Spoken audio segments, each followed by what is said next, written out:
पानी जी खोट संगीन सूरतहाल अख्तियार करे वई। सखर गुड्डू ऐं कोटड़ी बैराजन वटि 53 सैकड़ो पानी खोट जी निशानदही कई वई आहे। सखर बैराज जे कंट्रोल रूम इंचार्ज जो चवणु आहे त पाणी खोट सबब सखर ऐं गुड्डू बैराज जे केतिरनि ई कैनालनि में पाणी जी फराहमी मुतासिर थी रही आहे।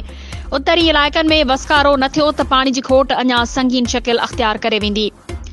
हिन वक़्तु सिंध में ख़रीफ जे फसलनि खे सख़्त नुक़सान थी रहियो आहे। गुड्डू बैराज जा लाॻीतो कैनाल बंदि पिया आहिनि, जॾहिं त सखर बैराज जे साॼे पासे वारा बि कैनाल न खुली सघिया आहिनि। आपाशी खाते जो चवणु आहे त गुड्डू बैराज जा 10 मई ऐं सखर बैराज जा 15 मई ताईं कैनाल खोलिया वेंदा। हिन वक़्तु खीरथर कैनाल में रगो 400 क्यूसिक पाणी छॾियो वियो आहे। सखर बैराज ते पाणी जी खोट 43 सैकड़ो, कोटड़ी बैराज वटि 59 सैकड़ो पाणी जी खोट रिकॉर्ड कई वई आहे। आपाशी खाते जो चवणु आहे त चश्मा कैनाल वटां छॾियल पाणी 2 ॾींहनि अंदरि गुड्डू ऐं सखर बैराज वटि पहुचणु शुरू थी वेंदो। चश्मा कैनाल वटि 72,000 क्यूसिक पाणी सिंध खे फराहम कयो पियो वञे।